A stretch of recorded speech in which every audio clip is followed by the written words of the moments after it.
Buonasera Daniele Emanuelli. Buonasera Irene Benedetti, finalmente siamo tornati, so che vi siamo mancati. Prima di andare a presentare gli ospiti, Daniele, volevo dare un saluto di incoraggiamento e dire forza a Jessica Notaro, che è quella ragazza che è stata sfigurata dall'acido, quindi un forza a tutto lo staff di Sport Up.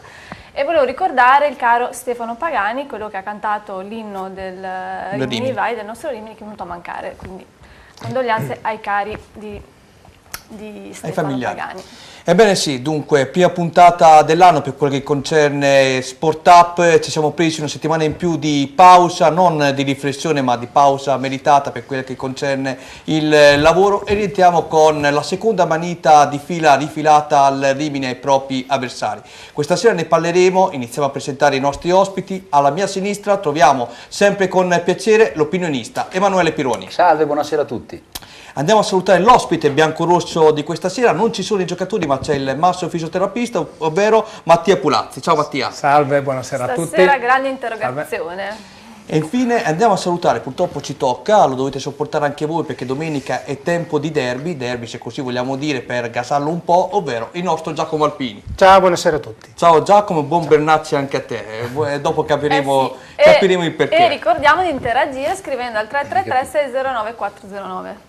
Sì, hai detto il numero 299. E dopo 5 anni ancora non hai imparato il numero, però un mese dopo io a zero. Scusate, mi potete togliere questa zanzarina a fianco? Va bene, andiamo a vedere i risultati e le classifiche. Lo sanno, non hanno bisogno. Risultati e classifiche con il nostro Stefano Papini. Prego Irene. Allora, Gran Amica Argentana 2-0, Savignanese Bellaria 3-0, Marignanese Castrocaro 0-0, Progresso Cervia 1-3, Sant'Agostino Classe 1-1, Faenza Faro 2-1, Old Meldola Fioriccione rinviata, Corticella Massa Lombarda 0-1, Sasso Marconi Real San Lazzaro 3-0, Rimini Sampierana 5-2.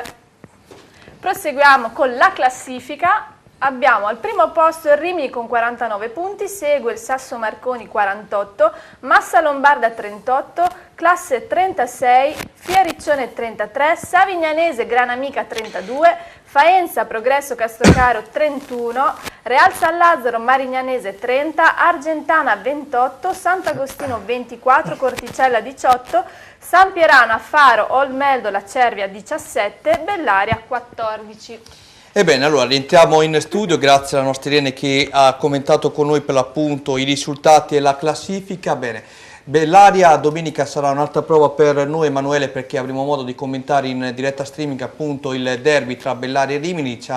Avvaliamo in questa situazione, in questa particolare domenica, anche della collaborazione del nostro Giacomo Alpini che farà dei commenti tecnici. Lo stiamo convincendo in questi minuti, perché comunque potrebbe nascere anche un bel siparietto in diretta tra un tifoso del Bellaria e per l'appunto un tifoso del Rimini. Ci sarà da divertirsi. Ha promesso anche supporti da un punto di vista culinario e soprattutto qualcosa da bere, capito? Quindi se arrivate in ritardo non ci sarà più niente, deve venire presto, poi vedremo. Poi vedremo. Risultato di Torino-Milan in questo momento? 0-0. Perché voi non lo sapete, lui è milanista sfegatato come me, gli ho dovuto fare il contentino. Lui sta seguendo anche la partita Torino-Milan e quindi ci darà anche degli aggiornamenti. Vedremo. Quella cosa. Appunto, guarda, tu Emanuele lo stai già sgridando. Ebbene, allora, ci siamo assentati per un mese, come dicevo prima. Sì, è ora di fare il punto della situazione. Sì, stavo spiegando il servizio, ecco. però se mi vuoi anticipare... Io voglio cambiare posto. Se mi vuoi anticipare, va bene, dai. Allora, te lo lascio lanciare a te. No, lancialo tu, io no, non lasciamolo lancio, spiegare. Spiega. Allora, dopo un mesetto di assenza, che ovviamente l'ultima puntata è stata il 19 dicembre, sì, cara Irene, davvero? ritorniamo il 16, quindi c'è un mesetto da raccontare di quello che è successo. Esatto, quindi cosa andiamo dobbiamo a vedere vedere? Il servizio relativo a questo mesetto da raccontare, come ha detto Daniele Emanuelli. Sfogliando la nostra rivista percorriamo il tempo che fu a partire dalla proclamazione di campione d'inverno dei Rimini Calcio alla finale di Coppa Emilia, un viaggio tra fine 2016 ed inizio 2017, un mese dove è successo praticamente di tutto, colpi di scena tra il patron Grassi e l'amministrazione comunale a suon di dibattiti che hanno guastato il clima natalizio e il ritorno a calcio giocato, con in mezzo la presentazione della nuova maglia biancorossa, un amichevole a Nova Feltre, la trasferta vietata ai tifosi del Rimini in quel di Savignano e l'ufficialità dell'arrivo di Moretti. Ma andiamo con ordine. 18 dicembre il Rimini si laurea campione d'inverno scavalcando il Sasso Marconi stoppato sul pari dal Bellaria. I cugini adriatici fanno un regalo ai biancorossi e sembrerebbe essere davvero tutto tranquillo. 20 dicembre, 2 giorni dopo, conferenza stampa di Giorgio Grassi pronto a lasciare il Rimini Calcio visti i contrasti con l'amministrazione comunale, assente a suo modo di vedere per la gestione dell'impianto Romeo Neri. Sentiamo anche le dichiarazioni raccolte dai colleghi di Alta Rimini. Dalla gestione dello stadio, a parte un po' le risorse, però avremmo voluto creare uno stadio un po' più a misura d'uomo e di tifoso, cosa che attualmente a Rimini non è. Tutti sanno le condizioni di degrado in cui si trova e la prima cosa appunto sarebbe stata trasformarlo in un posto un pochettino più piacevole per la tifoseria, insomma. 21 dicembre, la risposta comunale non si fa attendere. Gnassi e Brasini, sindaco e assessore, sono infuriati. Il comunicato è pepato, in sintesi ci avvaliamo di una frase storica del grande comico Totò per riassumere il tutto nei confronti di Grassi. E come si dice? Ca, nessuno è fes. Ha capito? 21 dicembre, in mezzo a tutto questo caos, non poteva mancare ovviamente le perplessità dei media. Sempre il 21 dicembre, pomeriggio di presentazioni, dopo una travagliata estate, come spiegato ai nostri studi dal vicepresidente Boldrini, arriva la fatidica maglia biancorossa. Il perché del tardivo arrivo? Ecco la risposta. È stata una decisione di scegliere un marchio come la Macron, importante, e nel momento in cui fai un contratto che probabilmente poi ti lega anche per più stagioni e devi pensare anche appunto al fatto che abbiamo avuto il settore giovanile gratuito e che quindi dovevamo dare anche questo servizio a tanti giovani che il prossimo anno speriamo che siano molti di più perché è importante, e quindi fai un ragionamento anche puramente economico. Ovviamente da questo punto di vista dispiace di dare una delusione fino a questo momento ai tifosi biancorossi. L'attesa premia la passione nella serata del 22 dicembre. Il Rimini vince con la nuova maglia l'andata di Coppa Emilia con il Massa Lombarda. Nel frattempo la società annuncia l'amichevole con il Nova Feltre che si terrà il 30 dicembre. Nel mentre, il 26 dicembre, la posizione di Mastro Nicola sembra essere a rischio. Nell'area insorge lo spettro di Bardi, l'ex allenatore del Forlì. Il 30 dicembre l'amichevole con il Nova Feltre, 3-1 per i biancorossi con Bonaventura e Cikarevic in rete. Simone e Raffaelli sono gli autori delle altre due marcature. Un pre-match di giocatori che giocano con i ragazzi del settore giovanile gialloblu e un dopo-match all'insegna di delizie del posto. Nella stessa giornata, Giorgio Grassi annuncia un incontro che si terrà il 5 gennaio con i tifosi del Rimini per illustrare il futuro. A questo punto, il tifoso biancorosso pensa seriamente, ma questo Grassi ci rovina prima il Natale e poi l'Epifania?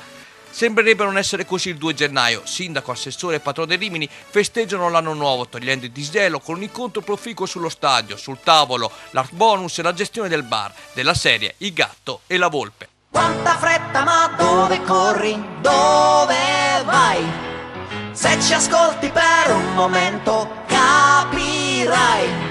Lui è il gatto ed io la volpe, stiamo in società, di noi ti puoi fidare. Il 3 gennaio la notizia che alla ripresa del campionato sarà vietata la trasferta in quel di Savignano ai tifosi biancorossi, che tuttavia rispondono così il 6 gennaio. Divieto ridicolo, ma saremo al Neri per tifare i giovanissimi.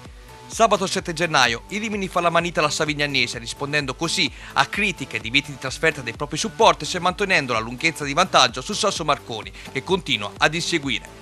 Il 9 gennaio la società applaude i tifosi trasmettendo un comunicato sul proprio sito e ai vari media. Tempesta finita e pace fatta? Sembrerebbe di sì. Altra bella notizia arriva sempre il 9 gennaio, pioggia di convocazioni biancorosse nelle rispettive nazionali, un Rimini super che dimostra di saperci fare con i giovani. Il 10 gennaio intanto viene presentato l'esterno Moretti proveniente da Sant'Arcangelo, voluto fortemente dalla dirigenza biancorossa. Il 12 gennaio i Rimini superano i ritorni Massa Lombarda e accede così alla finalissima di Coppa Emilia, in programma il 25 gennaio allo stadio Nicoletti di Riccione con inizio alle ore 14:30. Termina qui al momento la nostra rivista, sfogliata pagina per pagina, sperando che sia da una parte intesa come società che dall'altra intesa amministrazione comunale abbiano fatto 13, senza insorgere in nuovi tamponamenti. 15 meno 2 13, 13, 9 4 13, 8 5 13, e non si può, sempre 13 vieni, perché io l'ho 13, ho fatto io, no, è 13, bella Torino, ciao Torino, mi vado via, vado lontano, che colpo di culo.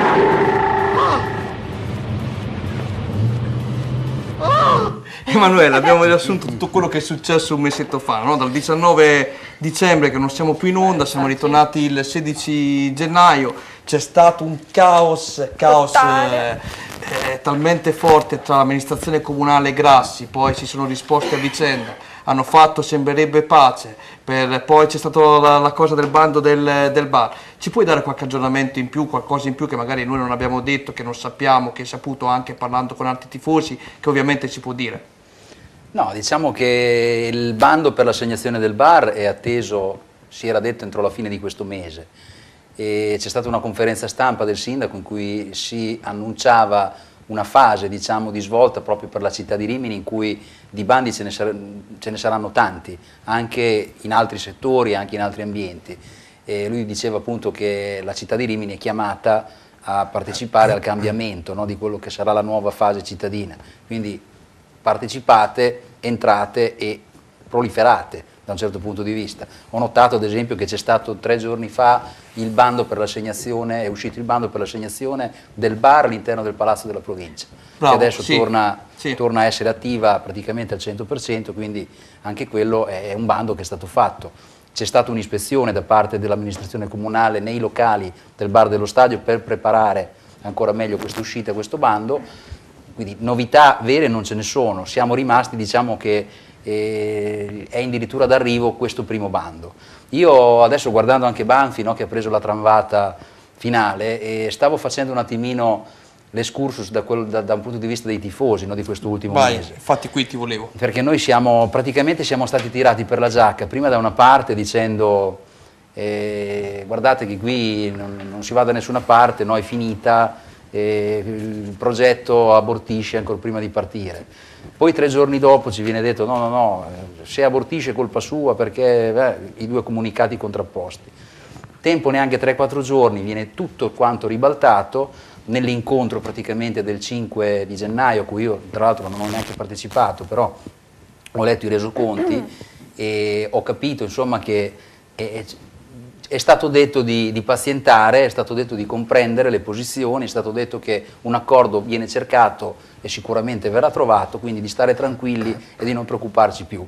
Ma noi non è che ci eravamo preoccupati prima, siamo stati allertati perché ci preoccupassimo. Quindi ho l'impressione che i tifosi in tutto questo bailame di situazioni vengano un pochino trattati un po' come... Difficile trovare un esempio che non sia offensivo per la categoria dei tifosi a cui appartengo, quindi non mi avventuro delle metafore che magari sarebbero troppo dure. Però è troppo facile giocare sulla parte umorale della situazione per tirare da una parte o dall'altra la giacchetta a seconda del momento.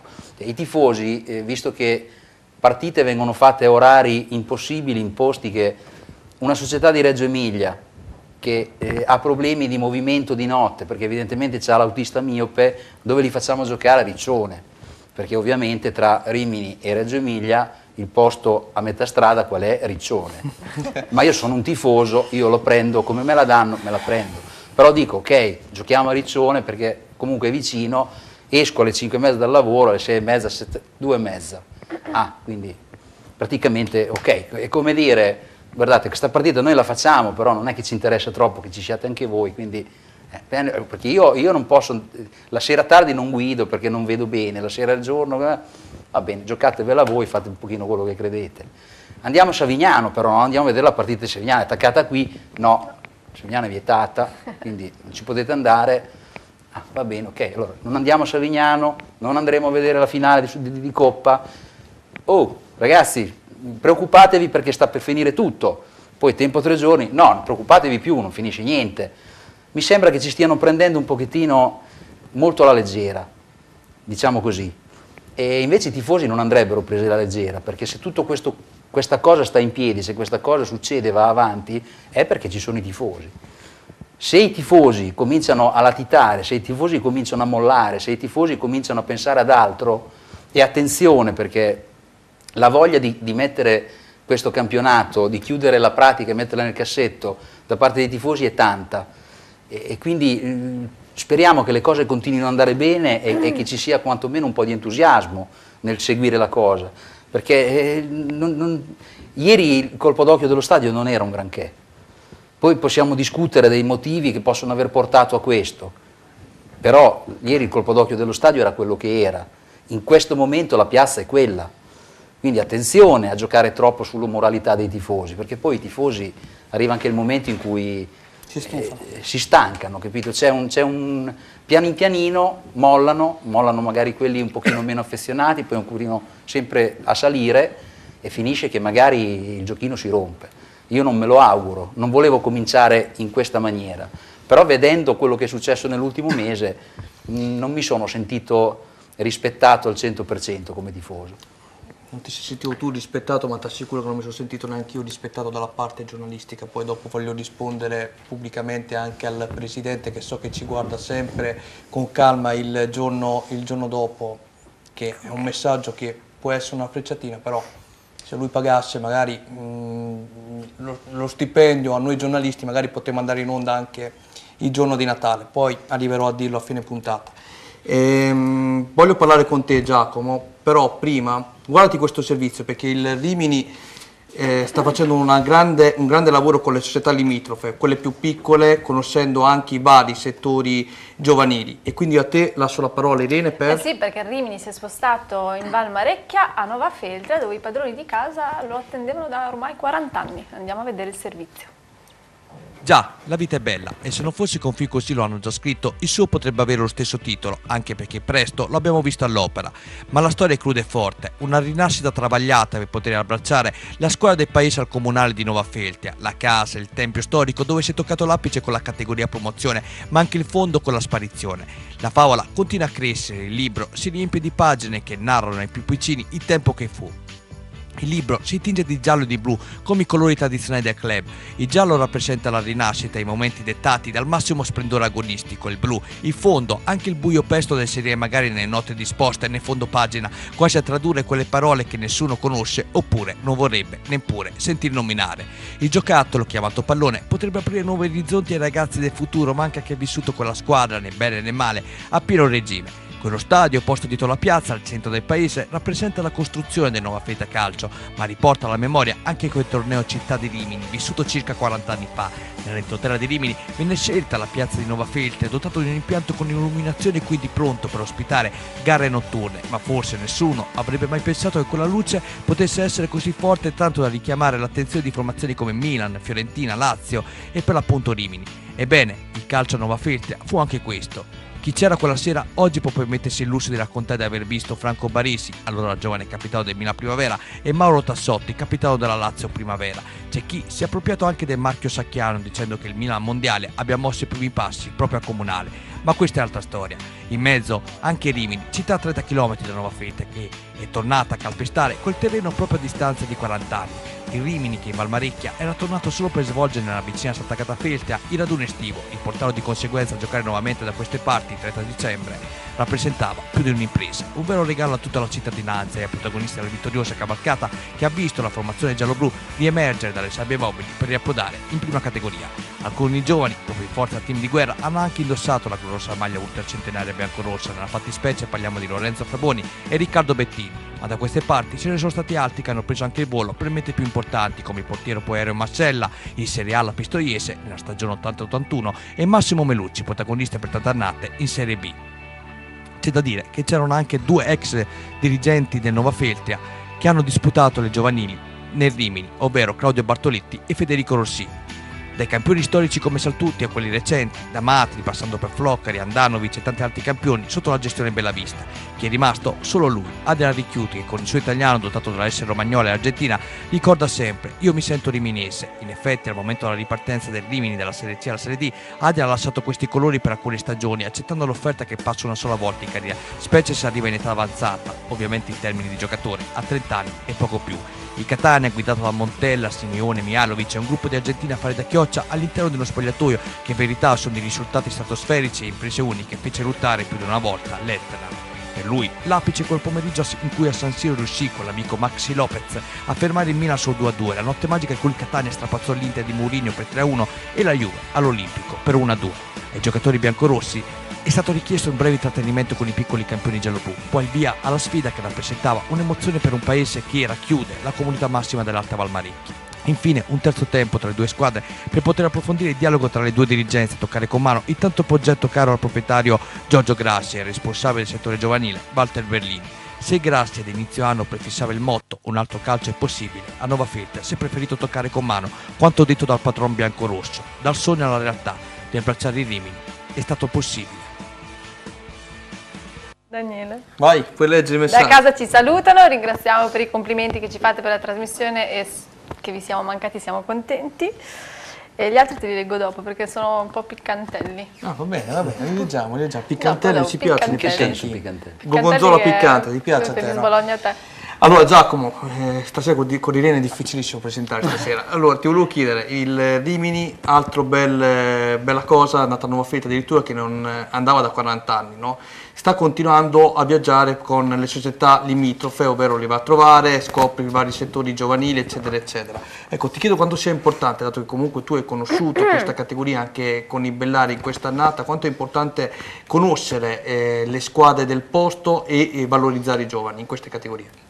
Credo che sia fondamentale, è giusto che Rimini, una società come Rimini, sia un po' il fulcro, il catalizzatore della zona e quindi le società limitrofe facciano un po' di riferimento, quindi anche i giovani devono essere seguiti da Rimini e il Rimini deve seguire i giovani delle società limitrofe. È un po' quello che succede col Cesena, adesso Emanuele non sarà contento, però il Cesena nella sua zona fa lo stesso per le società limitrofe ed è giusto che sia così. In questo modo si riesce a avere delle sinergie fondamentali per cercare di creare dei settori giovanili e tirar fuori il meglio da questi settori giovanili. Ecco perché una cosa che è tirato fuori adesso, in Nuova Filter ad esempio era una società affiliata con i Cesena, il Rimini deve iniziare a lavorare nel proprio entroterra per cercare anche di poter avere dalla sua quantomeno le società vicine della zona, no? Giustissimo. E qui l'avevamo lì. Mattia, io ti ho lasciato aspettare un po', ti ho lasciato sistemare, tutto quanto. È un lavoro importante il tuo. Innanzitutto, come mai la scelta di accettare il Rimini sapendo che appunto si veniva da un grande caos estivo? Cosa ti ha fatto sposare la causa biancorossa? Comunque Rimini è sempre una grande piazza comunque. Quindi anche se siamo ripartiti dall'eccellenza è sempre un piacere essere chiamati a trattare questi ragazzi, quindi è stata una chiamata molto importante. Ho accettato subito. Dalla tifoseria ti aspettavi tutto questo rumors, vedendo anche comunque avete in questo momento siete primi in classifica? Beh, sì, ovviamente, si riparte dall'eccellenza, un campionato che non spetta questa piazza e la tifoseria giustamente magari ha avuto da dire qualcosina, ma va bene così insomma. I ragazzi danno sempre il massimo, sempre in ogni occasione e quella è la cosa più importante, poi deve esserci ovviamente il legame con i tifosi. Non deve mai mancare perché sono fulcro importante. Anch'io devo fare una domanda a Mattia. Sì, aspetta un attimo che te la faccio fare, però stasera stai calmo, sei non so cosa stai stasera, non lo so. No, la domanda più importante la devo fare io. Adesso interrompi anche lui, allora io voglio sapere come sta il mio portierone. So che lo stai trattando. Sì. No, maschilisti fino alla fine perché io non posso fare la domanda, lui sì Giacomo, adesso dopo la regoliamo. Sta male, guarda, sta male perché... Vai. Allora, parto da Filippo. Sì. Filippo Maschilista pure lui che purtroppo ha avuto un infortunio un po' che nel calcio è abbastanza importante. Adesso vediamo un attimino di capire bene se riusciamo a fare un bel percorso preoperatorio. Per domenica. Per No, domenica. per domenica. No, per domenica sicuramente no. E poi vediamo, dai, insomma. No, so, l'ho visto ieri, ma l'avevo purtroppo già ho avuto accennato. questo brutto infortunio, adesso vedremo. Ecco. Prima di non passare un po' di dolorini, diciamo. Purtroppo tocca cambiare tutti i titoli di questa sera, tu sei maschilista, lui maschilista, io maschilista, lui Io non ho maschilista, fatto perché non niente, abbiamo dato io non ho precedenza a lei. L'unico è Emanuele che si salva capito, vai, prova a adesso fare- io voglio Prego, chiedere passo a la parola, vai. Mattia, Ok. mi spieghi un attimo la differenza fra fisioterapista e massofisioterapista, se te la faccio così impari ad aver risposto prima a Giacomo. Allora, Io da casa devo capire perché vado dal fisioterapista piuttosto che dal massofisioterapista. Allora, sono due figure simili ma con una netta differenza. Il massofisioterapista è colui che diciamo ha effettuato una scuola, che è appunto chiamata massofisioterapia, e uscito da questa scuola abbiamo l'opportunità di appunto lavorare nel settore ortopedico, quindi lavorare su trattamenti riabilitativi a 360 gradi, quindi come terapie fisiche, massaggi, mobilizzazioni, tutto ciò che riguarda quindi l'ambito ortopedico riabilitativo. Poi soprattutto ritroviamo queste cose nel mondo del calcio, quindi lavorare con gli sportivi è appunto una cosa molto bella e chi fa questa scuola credo.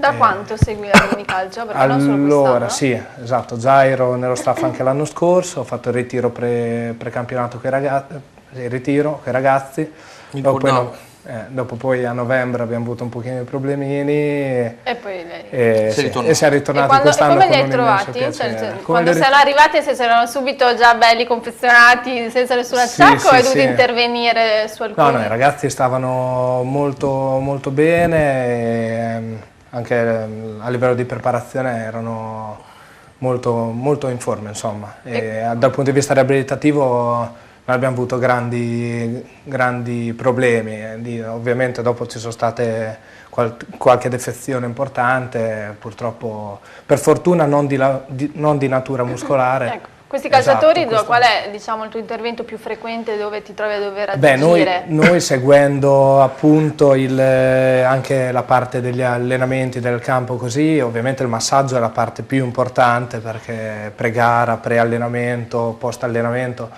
quindi il massaggio ti dico a livello di terapia. E ora dopo, loro ovviamente, rientrano da una pausa, ad esempio in questo caso natalizia, sì, cosa gli consigliamo? hanno effettuato ovviamente una preparazione post Natale e adesso si rimettono in forma poi per la continuazione del campionato.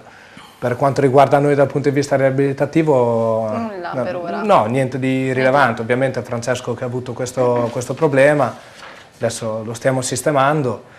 E poi dai, Adrian ogni tanto, Filippo Fabbri e anche Giacomo Nanni che purtroppo hanno avuto due piccoli problemini che se li portano avanti, adesso risolveremo anche loro a breve, ci siamo. Sei il loro ecco. salvatore, insomma. Dai, Benissimo. ce la mettiamo Padre Pio. tutta. Ho finito. Va bene, ti ringraziamo femminista, grazie di aver fatto... Non sono femminista, sono per le non diseguaglianze Sì, di trattamento sì, che tu sì, spesso sì, fai. Sì, vaccino dopo per farti perdonare. Va bene, adesso andiamo a vedere Rimini-San Pierana, tutto per quanto riguarda il match di ieri, sintesi ampia e poi entriamo in studio per commentare con i nostri ospiti. Servizi.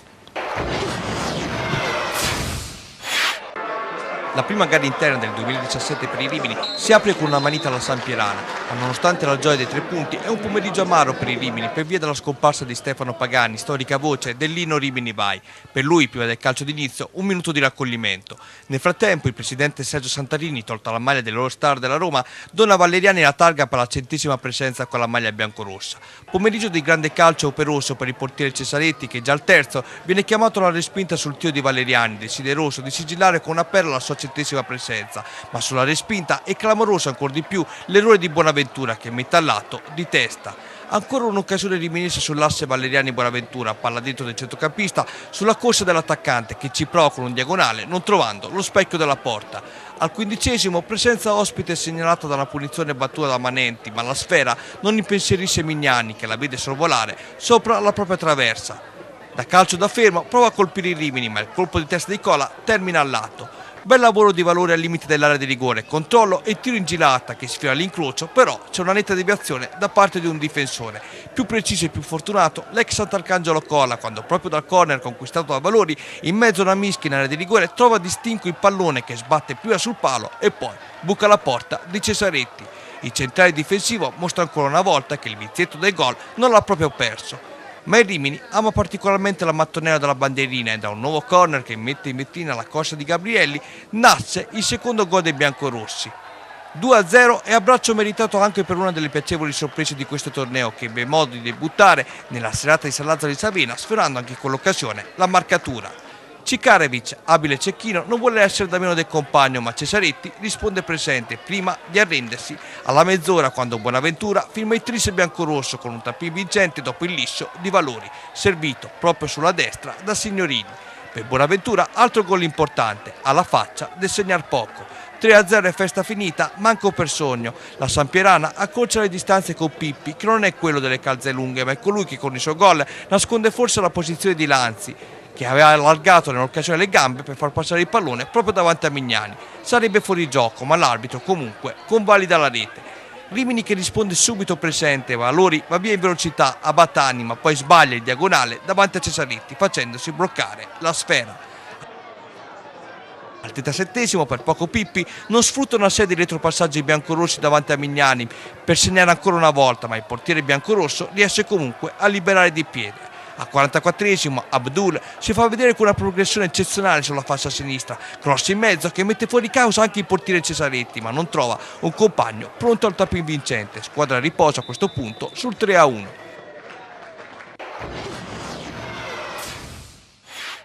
Ripresa, Valori ci prova in diagonale con Cesaretti che respinge con l'aiuto di un difensore, libera la propria area di rigore. L'assedio biancorosso però continua con la conclusione dei Valeriani che chiama la deviazione in corner nuovamente Cesaretti, prima che costui debba arrendersi ancora una volta quando Bonaventura, sfruttando tutta la generosità di Valori, forse colto dalla sindrome dell'ex, arrotonda il risultato firmando il poker. Festa finita, non ditelo agli altri, perché tra una gioia e l'altra per il gol firmato e per la doppietta dell'ex Forlì arriva il rigore per la Sampierana per un contratto di Valeriani proprio al limite dell'area di rigore. Manenti spiazza così Mignani dal dischetto e dimezza nuovamente le distanze per gli ospiti. Siamo a questo punto sul 4-2. Mastro Nicolano, contento, decide di gettare nella mischia Adrian Ricchiuti. Il campione, fuori da circa un mese e mezzo, spaventa Cesaretti, costretto a rifugiarsi in corner. Ma poco dopo nulla può sull'ennesima perla di Ricchiuti che trova il set alla propria destra. 5-2 e ritorna a gol per l'ex Catania. Lo stesso argentino, ricordandosi che il suo idolo Diego Armando Maradona in Italia vorrebbe partecipare allo spettacolo in programma al Teatro San Carlo di Napoli, ma per par condicio si accontenta del Teatro Neri quando inventa un pallonetto da 40 metri che si spegne sopra la traversa. 5-2 e ora, in onore anche di Stefano Pagani, è proprio il caso di cantarlo. Rimini vai, ma per il gol ci accontentiamo della seconda manita consecutiva.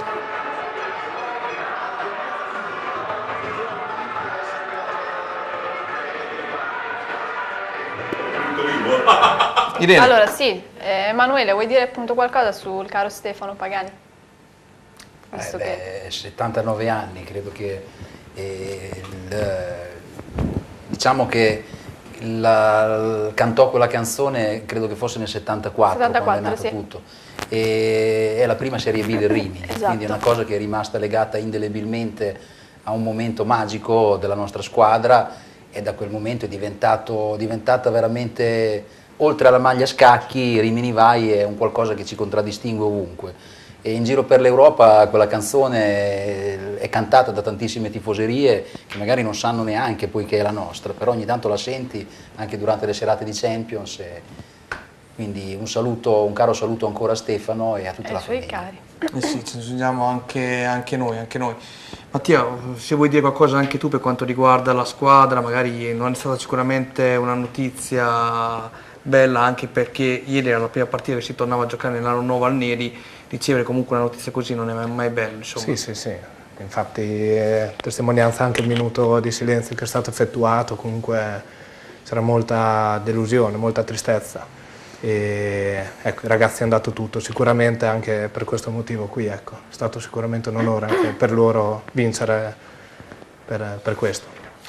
Giacomo, ti fa così paura il Rimini vedendo che ha preso anche un giocatore importante come Valori che sta dando manforte a Bonaventura, e se vuoi rispondere anche a Renzo Baldisseri che so che aveva detto qualcosa su Bonaventura. A Renzo ti dico che per me Bonaventura è un grande bomber, si è visto anche, e poi adesso con l'arrivo di Valori ha preso ancora più confidenza col gol, siamo a 13 gol, siamo a 3 gol da Noselli e sta portando avanti veramente il Rimini. Il Rimini fa paura, sì, ma non sono io a dirlo, e non è adesso la partita di ieri che me lo fa dire.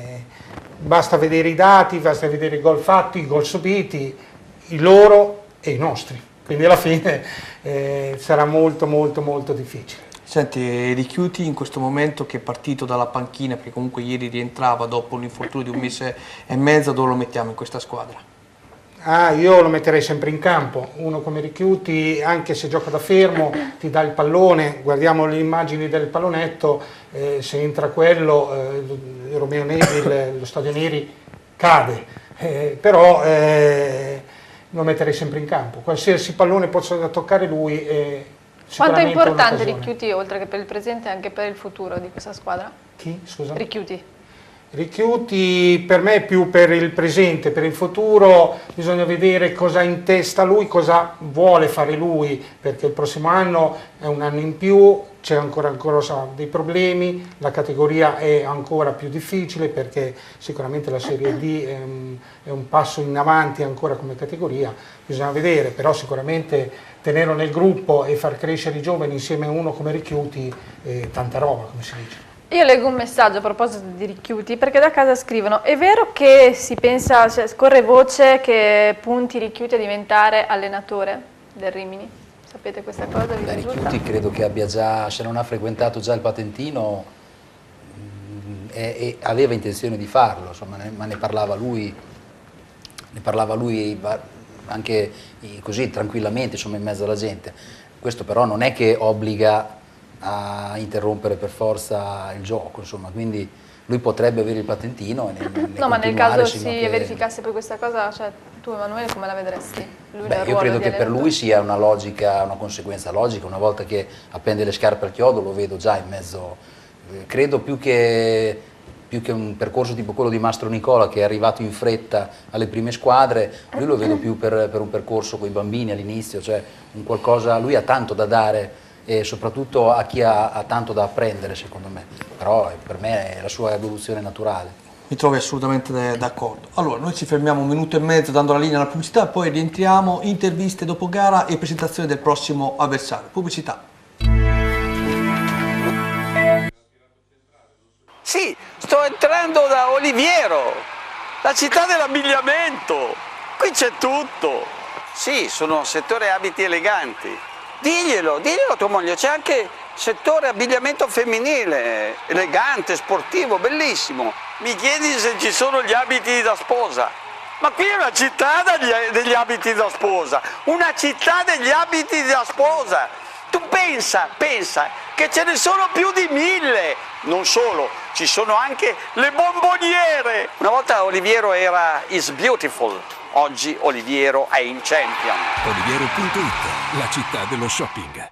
Montefeltro, vedute rinascimentali. Venite a scoprire la bellezza che ha incantato e rapito i grandi maestri del Rinascimento. Oleificio Pasquinoni, all'avanguardia nell'impiego delle più moderne tecnologie, che unite alla passione, l'esperienza e l'amore, danno vita ad un prodotto straordinario. Extra Eco, l'olio buono, è di casa Pasquinoni. Una goccia d'olio buono è una goccia di vita che nutre e previene. Oleificio Pasquinoni, nuova sede, ma vecchie tradizioni. Mosorbole, mosocme, mosso! Credi davvero che bastino poche parole per trasformarti in un romagnolo doc? Al ristorante Brusarul da sempre esaltiamo la nostra bella Romagna e nel modo più genuino. Provi i nostri piatti a base di pasta fatta in casa e le nostre pizze cotte nel forno a legna. Tiembotta è il nostro motto e da sempre offriamo qualità. Ristorante Brusarul, via Sant'Arcangiolese a Poggio Berni, con ampio parcheggio esterno e isola per bambini. Info 0541 68 81 80 o brusarul.com.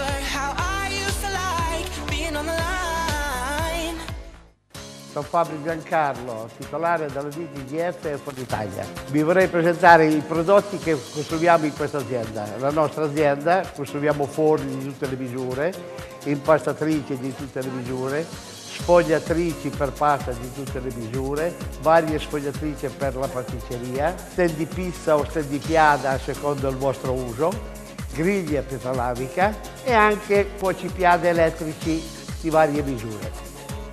Vi aspetto in azienda. Romagnasport.com, il portale dello sportivo romagnolo dove trovare tutto ma proprio tutto sul calcio dilettantistico anche femminile. L'unico sito con tutti i risultati in tempo reale fino alle categorie minori.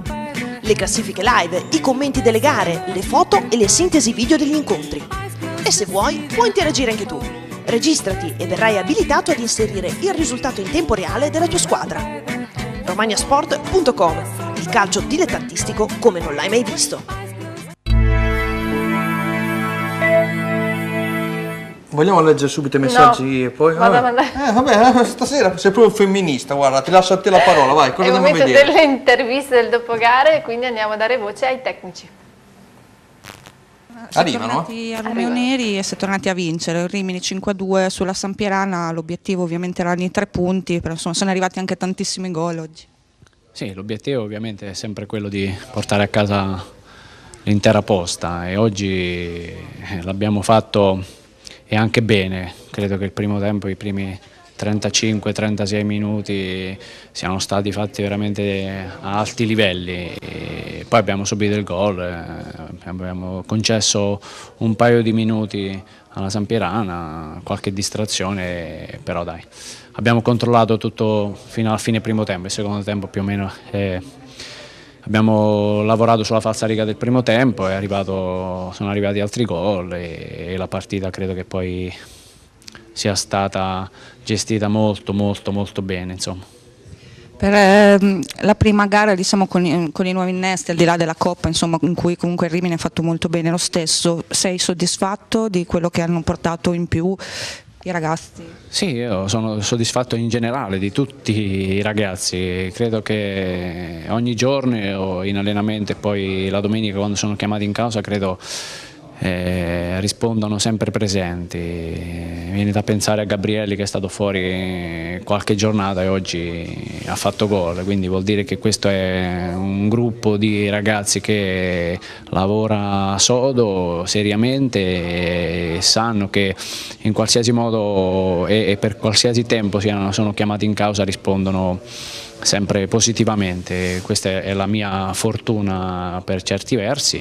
È chiaro che tutti dobbiamo dare sempre il massimo perché siamo costretti a raccogliere sempre il massimo in ogni gara, quindi siamo contenti oggi e via, poi cominciamo a pensare da martedì alla prossima gara. Siamo col tecnico della Sampierana Mirko Giorgi, appena conclusa Rimini-Sampierana finita 5-2, è una partita davvero ricca di occasioni, forse i gol presi dai difensori biancorossi all'inizio hanno un po' complicato tutto per voi. Sì, sapevamo che il Rimini è sicuramente una squadra che ha qualità, prendere 2 gol in un momento che comunque il Rimini stava spingendo su palla inattiva ha aiutato loro e messo in grossa difficoltà noi, quindi dopo siamo finiti in un momento di grandissima difficoltà, ripeto, avevo avvertito i ragazzi che loro erano molto fisici e forti sulle palle inattive, purtroppo abbiamo preso 2 gol e abbiamo sofferto anche in altre palle inattive, quindi non ero stato un cattivo veggente, ma era evidente che fossero forti da quel punto di vista lì. Poi dopo una volta che hanno sbloccato, sono andati sul 2-0, la qualità ce l'hanno, quindi ci hanno messo ulteriormente in difficoltà. Nonostante tutto però siete riusciti comunque a segnare 2 gol. Sì, eravamo riusciti tra virgolette a tornare in partita col 3-1, dopo abbiamo preso un altro gol abbastanza ingenuo, però evidentemente un po' di ingenuità le facciamo se abbiamo una classifica come abbiamo in questo momento. Abbiamo sentito anche le dichiarazioni del tecnico della Sampierana, era stato qui nei nostri studi un mese fa, 2 mesi fa, Giacomo? Sì, più o meno fine novembre mi sembra. Sampierana che ha possibilità secondo te di salvarsi? Che rientra comunque nella zona salvezza con il tuo Bellaria?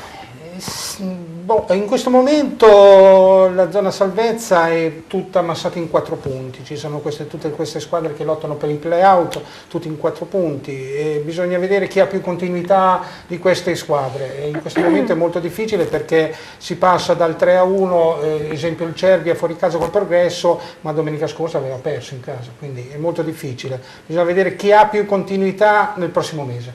Irene. Sì, leggo il messaggio. Prego. Ma non perché me lo stai chiedendo tu. Stasera lei non ce la fa più, veramente. Ma la potete togliere stasera? Fatemi questa cortesia, prego. Prego. Caro patron Grassi, stiamo vincendo l'eccellenza, ancora però ci chiediamo perché non stiamo facendo la D. Vabbè, questo... Questa cosa qui è una cosa che da un certo punto di vista è chiaro che tutti ci portiamo un pochino dentro, perché questo è un campionato che comunque difficilmente riesce a scaldare i cuori degli appassionati, però siamo a questo punto e bisogna arrivare fino in fondo e dobbiamo combattere. Ci arriveremo. Poi, vado avanti perché Sì, vai avanti. Corrono voci su Marsili, ex allenatore del Ravenna, o Bardi, ex allenatore del Forlì, al posto di Mastro Nicola, vi risulta? Adesso no. L'avevamo detto il 26 dicembre nel primo servizio che abbiamo mandato in onda questa sera che c'erano state delle voci di un possibile ombra di Attilio Bardi, poi dopo si è sembrato che la società volesse continuare con Mastro Nicola, però un pensiero ci risulta che sia stato fatto nei confronti di Attilio Bardi, però dopo alla fine ovviamente non si è concretizzato nulla. Va bene, rientriamo in studio con il nostro Stefano Papini perché adesso è anche il momento di ascoltare che cosa? Andiamo ad ascoltare la voce dei nostri giocatori biancorossi, quindi l'intervista ai nostri giocatori. Sono nostri, Bomber, Alex Buonaventura, 2 gol su 5 sono i tuoi anche oggi.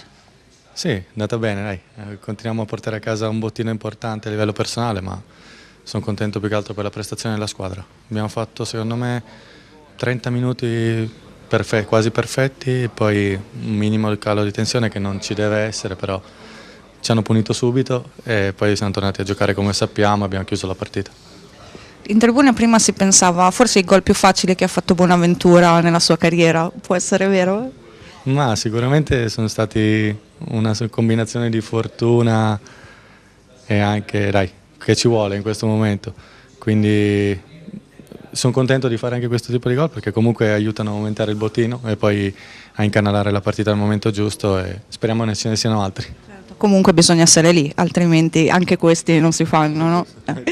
Ascolta, con Valori come sta andando? Il nuovo compagno, direi che mi sembra che l'intesa sia già buona. Sì, è un bravissimo giocatore, è un ottimo ragazzo, è facile trovarsi bene. C'ha delle caratteristiche che si sposano bene con le nostre, sia con Cica, trequartista, che con Adrian. Quindi di giorno in giorno aumentiamo con l'allenamento, sempre migliorando le combinazioni e speriamo di continuare così. Allora, Gabrielli, torni in campo, insomma era un po' che si giocava e non si giocava e poi arrivi e fai il 2-0, sei contento? Sì, sono molto contento sia per la prestazione personale e per il gol, ma anche per la vittoria conseguita dalla squadra. C'è stato un periodo dove non ho giocato, ma io ho continuato ad allenarmi, a dare sempre il massimo e poi il lavoro paga, quindi ringrazio il mister per avermi dato l'opportunità e sono appunto contento anche di aver fatto gol. Un gol sì, però c'è stata un'indecisione in difesa sul gol di Pippi poi che aveva accorciato le distanze. Com'è andata? Non vi siete capiti? Sì, è stato un momento della partita dove purtroppo abbiamo staccato la spina, diciamo. E la palla l'ho toccata e forse ha messo un po' in disordine la nostra linea difensiva e Migno, e di conseguenza non ci doveva stare quel gol. Poi però abbiamo subito fatto il quarto gol e poi il quinto gol, quindi l'importante è aver vinto, anche se da difensore un po' mi scoccia un po' aver preso gol.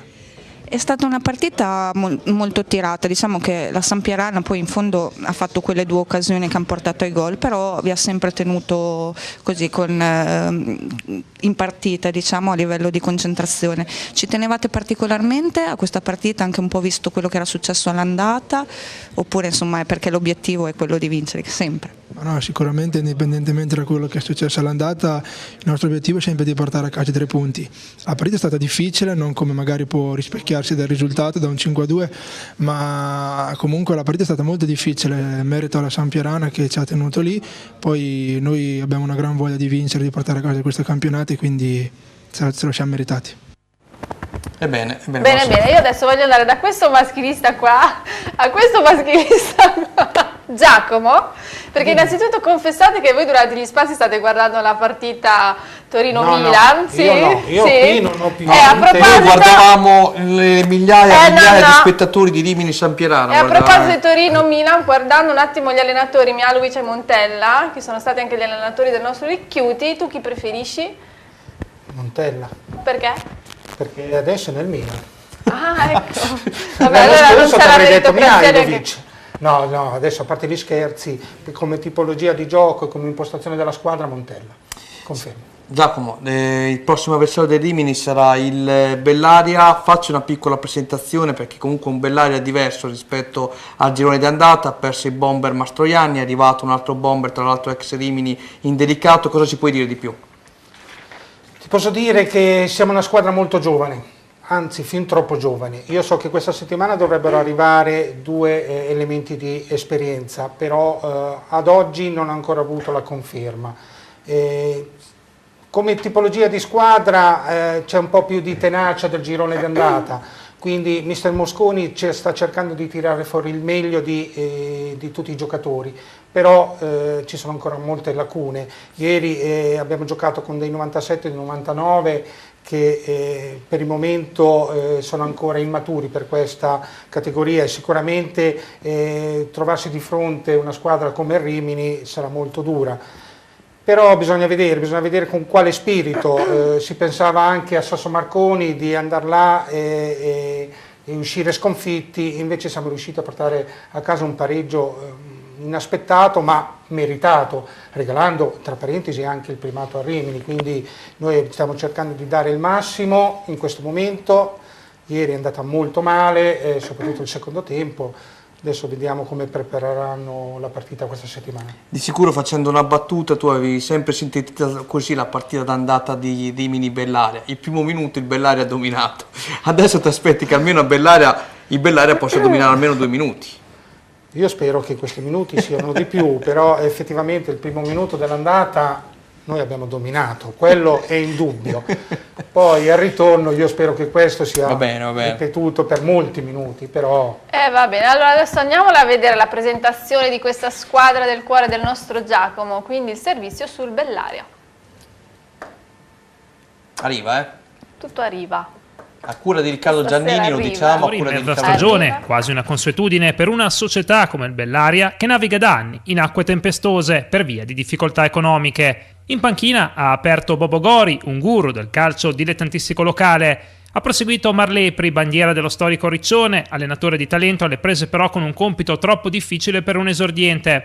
E poi subentrato un altro outsider, Mauro Mosconi, ex secondo del fratello Andrea Ravenna. Il guerriero, così è soprannominato l'allenatore del Bellaria, deve gestire un gruppo giovane, infondere certezze, garantire che i propri giocatori non mollino e sappiano reagire alle difficoltà. Tra tanti giovani sbarbati, un veterano che è una certezza, Filippo Di Leo, portiere che ad aprile compierà 38 anni. Scuola Bologna, Di Leo lo scorso anno ha difeso i pali del Cattolica per poi seguire Bobo Gori nell'avventura di Bellaria. I biancoblù avevano anche trovato il bomber per conquistare i preziosi punti salvezza, suon di gol, Saverio Mastroianni, 8 reti, poi l'addio. Al suo posto Alessio Indelicato, 21enne attaccante Scuola Rimini, giocatore talentuoso che ha bisogno di dare una svolta positiva alla propria carriera.